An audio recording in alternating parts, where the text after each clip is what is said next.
Okay, so in this we discussed how a political scientist, Samuel P. Huntington, believed that there would be a clash in the major civilizations. He believes that there's such a divide that there will be a cultural clash from the divide.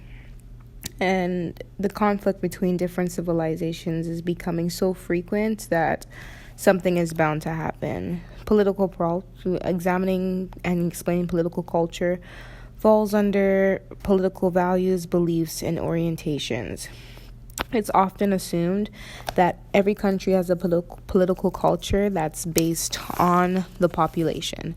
So, ideological perspectives, this is a way to view the dominant perspective of the political culture of the area that you're in. And the U.S. is often described as having a classic liberal culture, meaning they believe in free market, individuals having the right to do what they want, protecting simple rights, but the government not intervening and allowing individuals to have that choice. However, Sweden differs. Lewis Hartz believes that the clash between conservative and liberals' view led to socialism.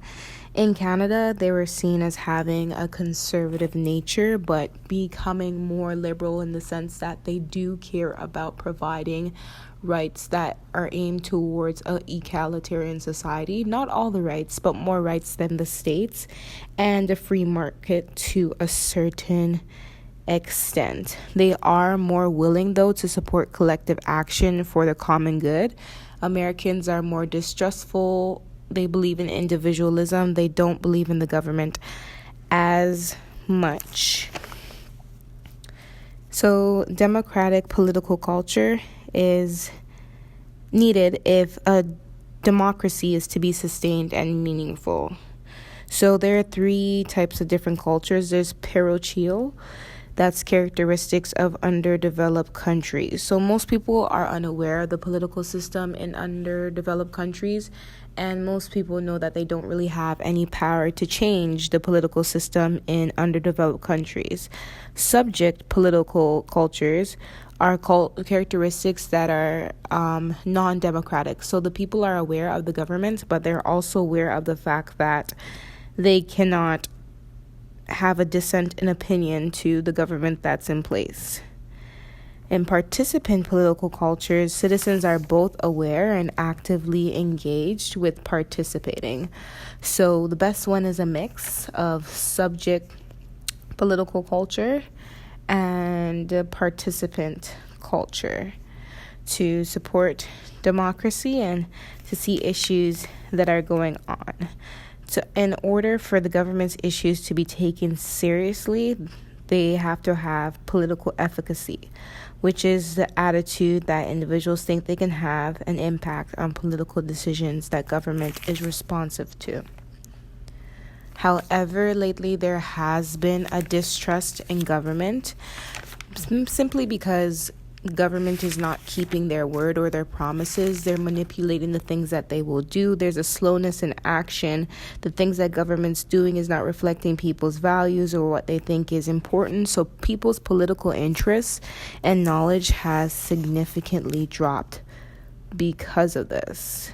And people are more likely to be involved in politics if issues that are personal to them are being addressed. Political participation.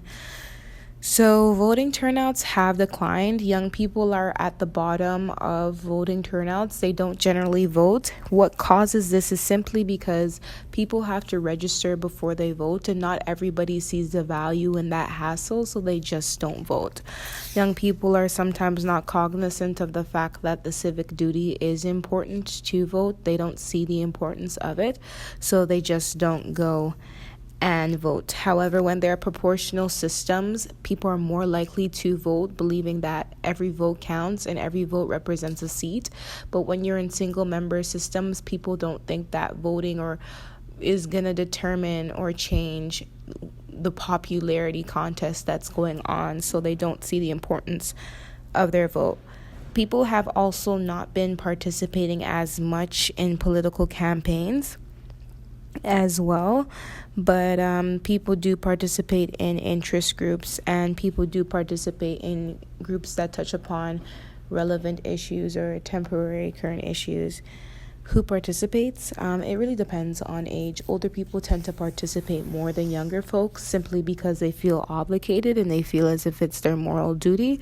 But as people get older, they're more likely to participate.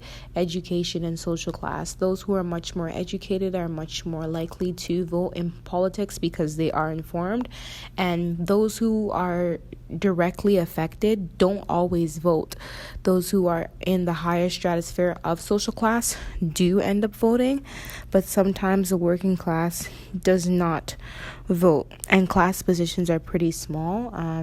Gender, women vote as well too now. Political participation is influenced by people's individual attitudes towards a party. If they like one more than the other, they're more likely to vote, and people's community involvement and being aware might lead them to vote as well too. So political socialization is the values, attitudes, and beliefs of the political culture are transmitted to members of the community. So it does not always continue. It's not even just about the values and beliefs of a community, but sometimes the parents that are around them, how children observe, how adults discuss. Social media also takes a role, and sometimes state-directed socialization can play a role in this. Educations are much less explicit about the political stance that they take, but some other areas do throw a lot of politics in the education to make sure that kids are being educated the way that they want them to. Changing value priorities. So post-materialist theory basically says that priorities change according to the relative security and affluence of the Western world. So people are more likely to give priority to post-materialist values than to materialist values, and post-materialist values they're non-materialist values. So freedom of speech, expression, concern about the quality of life, a more beautiful environment, things that are not tangible, such as employment, income, shortage of things. And as generations get older, there's a priority to it. New style of citizen politics just means that the greater citizen activism, the questioning of authority, and the raising of new types of issues develop a more liberal social value. But yes, materialists are concerned about economic prosperity, health, taxes, and things that are also included in the leading issues.